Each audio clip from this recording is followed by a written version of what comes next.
Muy bien, continuamos aquí en el programa. Está con nosotros el diputado provincial Fabián Palo Oliver. ¿Cómo diputado, estás? Pero muy bien, un gusto. Buenas noches, Darío. Gusto tenerte. A ver, primero, vos no sos candidato convencional. No. Dijiste el año pasado que no ibas a hacer, bueno, mantuviste, no es fácil eso, pero bueno, entonces eso nos va a dar libertad para hablar de muchos temas. Antes de entrar en dos o tres cuestiones, te quiero hacer una pregunta para algo coyuntural que dijo el gobernador hace pocas horas con respecto a la reforma de la Constitución.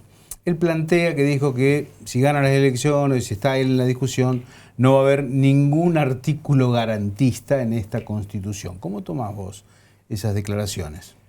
Es grave, es una declaración, creo que tiene mucho que ver con los discursos de época y con esta tarea sistemática que intentan, sobre todo los sectores de la derecha y de la ultraderecha, de desvirtuar lo que significa el garantismo. En realidad es una contradicción en sí misma, por eso es grave, y creo que se desvirtúa el concepto del garantismo constitucional y del garantismo penal. El garantismo tiene una construcción de más de 200 años, en realidad nació con el iluminismo de la Revolución Francesa y después con el liberalismo penal. Hablan mucho del liberalismo y en realidad muchos no saben de qué se trata. A ver, el concepto de garantismo es lograr que en los marcos jurídicos, en este caso ni más ni menos que la Constitución de la provincia de Santa Fe, el Estado no realice abuso de poder. Eso es el garantismo. Es tratar que en su normativa el Estado garantice el debido proceso y garantice sobre todo que no exista abuso de poder. ¿Cuándo no existe garantismo? Cuando hay golpe de Estado. ¿Qué es lo primero que se hace cuando hay una interrupción constitucional? Dejar de lado la Constitución, tomar medidas extremas y medidas que se basan justamente en un ordenamiento jurídico por fuera de lo que es la Constitución. Pero aparte es contradictorio porque nosotros no podemos hacer la Constitución que se nos antoje. Nosotros tenemos parámetros y lineamientos que inclusive están incorporadas en la Constitución Nacional, Darío. Está bien, pero ahí vos sabés que hay una gran confusión en general. Yo creo que algunos lo saben, otros no, y la gente no se entera. Pero yo escucho también a algunos sectores hablando de que van a suprimir o eliminar la Cámara de Senadores y no está dentro del temario que se aprobó en la ley, así como eso. En todo caso, yo me parece que ustedes planeaban que se abra toda. Sí, nosotros inicialmente planteamos una reforma abierta. Y que ahí se discuta todo, pero ahora no salió de esa forma. No, o sea, hay que acogerse a lo que justamente está habilitado.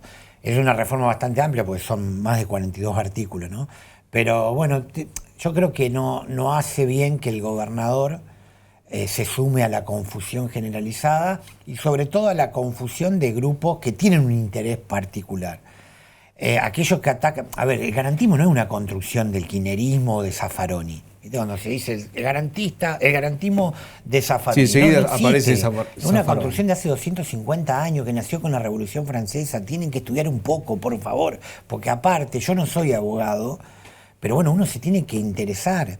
La Constitución Nacional justamente está hecho para eso. La Constitución Nacional, la provincial. Y nosotros no podemos hacer una Constitución que contradiga los mandatos generales y los principios generales que tiene la Constitución Nacional que fue reformada en 1994. Por eso digo que es grave. Es grave porque hay un error en los conceptos, si no hay mala intención de sumarse a esta ola, digamos, de la ultraderecha. Esto como aquello que dicen... O mano dura, viste que muchos dicen lo que se necesita es mano dura, lo que está pasando en la provincia de Buenos Aires, también Santa Fe, Rosario. Sí, yo creo que tiene mucho que ver con el discurso de época. Escuchaba lo que sucedió en la cárcel de La Flor y me parece que nadie quiere discutir las cuestiones de fondo, ¿no? Ahora el gobernador ha anunciado una inversión muy importante para construir 1/3 de la cantidad de plazas que hay. No hay 3.000 presos de alto perfil en la provincia de Santa Fe.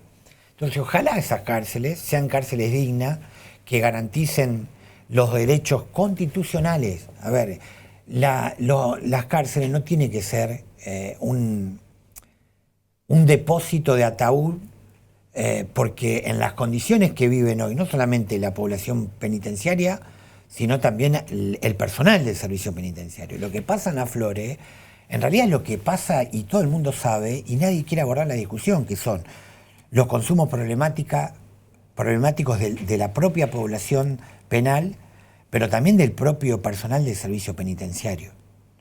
Eso no se discute. O sea, vos con el modelo Bukele, las cárceles esas que se muestran, no querés saber nada. Que el modelo Bukele no tiene nada que ver con la Flore o con el modelo de cárcel de la hoy provincia de Santa Fe. Pero muchos dicen hay que tender a buscar a ese tipo de cárceles, que sea un lugar más de padecimiento que de reinserción. El castigo en el sistema penal, en la República Argentina por lo menos, es la pérdida de la libertad, el encierro. Pero después, dentro de las cárceles, todo el mundo dice que en realidad se siguen fabricando más delincuentes. Entonces, si eso no lo discutimos y no lo sinceramos, es muy difícil, pues yo entiendo que haya gente que diga que se tienen que podrir en la cárcel porque ya no tienen más remedio. Ahora, de los demás de casi 12.000 detenidos o privados de la libertad en la provincia de Santa Fe, no son todos asesinos, violadores o parte de las bandas narcocriminales. Entonces, está bien que haya un régimen especial si ellos están convencidos que es la forma de pacificar las calles. Quedó demostrado que, primero, que las cárceles no están controladas. Sí, esto quedó demostrado. Eso está Entonces, claro. me parece que se construyen relatos más que ver con los discursos de época que resolver las cuestiones de fondo. Entonces, en las políticas públicas de seguridad, nosotros vamos a acompañar, por supuesto, acompañamos la emergencia. ¿Para qué? Para que el Estado y el gobierno tengan más herramientas para comprar más rápidas, más ágiles, para comprar mayores móviles, equipamiento para el personal. Entonces, que haya mayor presencia de policía, nos parece bárbaro. Que haya un sistema de monitoreo de cámara, nos parece bárbaro. Que funcione el ojo, nos parece bárbaro. Pero dejen de discutir relatos que nada tiene que ver con la realidad. Carlos del Frade lo dijo, acá hubo un pacto con las mayores organizaciones criminales. Se terminó el pacto y ahí está la respuesta. Si bien, y nosotros no lo festejamos y no vas a ver un solo tuit nuestro o alguna mención que tenga como intención hacerlo de un lugar de aprovechamiento. O sea, nosotros no vamos a hacer lo que hace Granata para ponerle nombre y apellido. Que ella se hace responsable, sí, obviamente, pero nosotros no vamos a tener ese discurso. Lo que sí decimos, que el sistema carcelario tiene que ser discutido. Que las calles de la provincia no se pacifican únicamente poniendo más policía.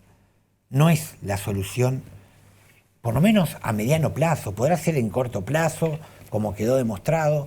Los índices duros de homicidio se redujeron en forma importante en la provincia de Santa Fe. Ahora, comenzó enero y la situación en Rosario no es la misma. La situación en Santa Fe no es la misma. Uno la escucha a una secretaria del propio Ministerio de Seguridad en el día de ayer, queriendo simplificar que el tema de los fusilamientos a pareja tiene más que ver con un problema interpersonal, y así se lo llaman, y en realidad lo que hay que preguntarse ahí, cómo fueron perseguidos por el medio de la vía pública hasta que lograron ejecutarlo en el ingreso de su casa. Y hay una sola respuesta, es la liberación por parte de la policía para que los ejecutores puedan hacer la persecución que hicieron de la forma que lo hicieron a plena luz del día. Entonces, mientras se sigan mintiendo y sigan desconociendo que el problema que tiene, parte del problema que tiene la seguridad en la provincia de Santa Fe, tiene que ver con los nichos de corrupción en la policía y en el servicio penitenciario, no vamos a resolverlo. Y lo siguen negando. Si vos escuchás cuál es la explicación de por qué encontraron la cantidad de droga en el penal de la Flore, se siguen mintiendo. Se siguen mintiendo y nos mienten a todos.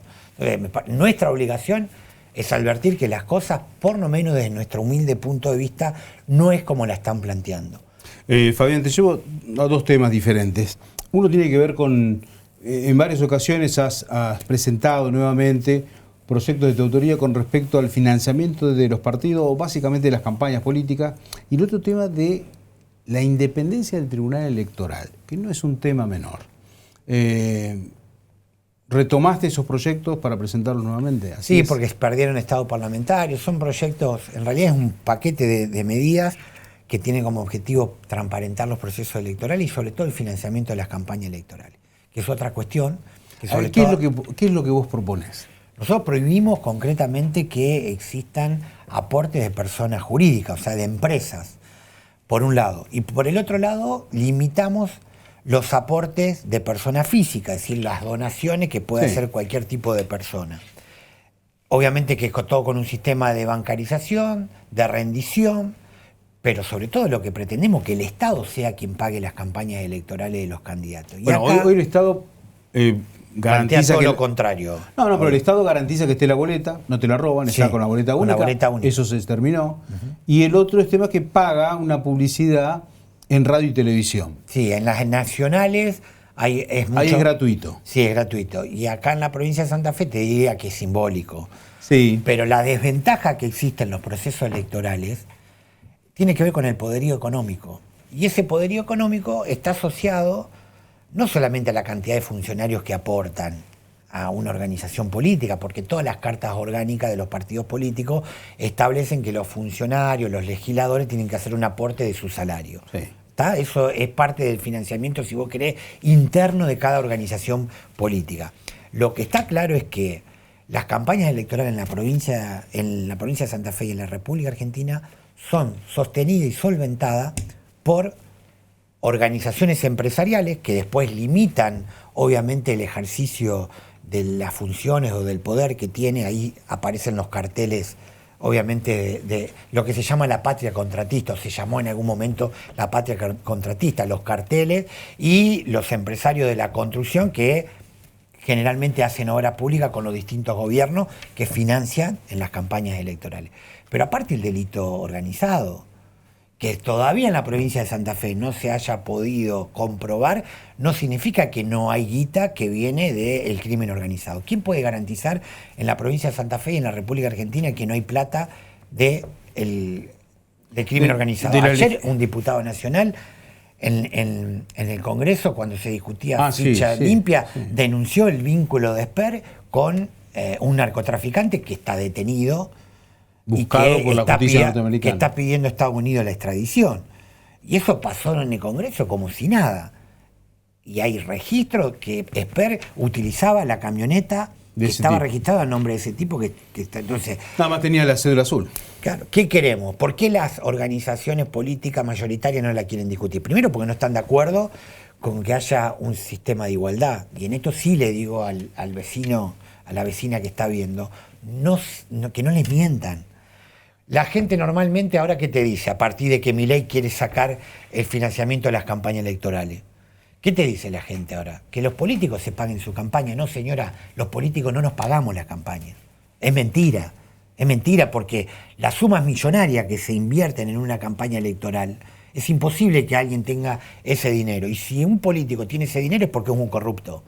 ¿Está? Entonces no hay por la cifra que se está manejando. No hay otra explicación. No hay otra explicación. Entonces, esta discusión la queremos dar, obviamente, a medida que va pasando los años y que vemos que no hay una vocación y una voluntad para discutirla, cada vez tenemos menos duda que hay estructuras partidarias que no le interesa discutirla porque están cómodos en la situación que están y porque no tienen ningún problema en pagar favores después a las distintas empresas que los financian.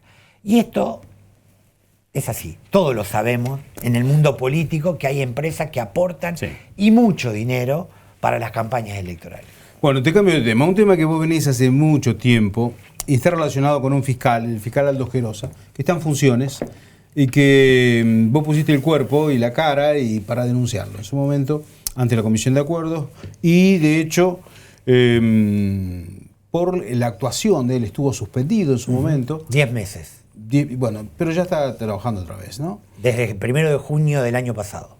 Y vos presentaste una nueva, que se aboca a una nueva investigación. Nueva denuncia, la presentamos el 23 de marzo del año pasado, cuando él todavía... 23 de marzo. Del año pasado. O sea, casi estamos en un año. Sí, y en realidad la ley 13013, que es la ley que establece el régimen disciplinario, cómo se sanciona a un fiscal, establece un plazo de 12 meses. Si vos en 12 meses de presentada la denuncia no se pide la comisión y la asamblea legislativa, se cae esa causa y vos a ese fiscal no lo podés volver a acusar por esa misma causa. O sea que se tiene que, digamos que la comisión de acuerdo, tomar eso ya, contra el reloj. Sí, obviamente, a ver, la comisión se abocó en su momento. ¿Cuál es nuestra queja? Que en realidad durante el año pasado se trataron la situación de 3 fiscales que fueron suspendidos, ninguno fue destituido, y en un caso fue destitución, que fueron posteriores a la denuncia que yo presenté de Gerosa. Me acuerdo, Entonces, la verdad que nunca se llegó a un extremo de decir estamos al borde de que se cumpla un año.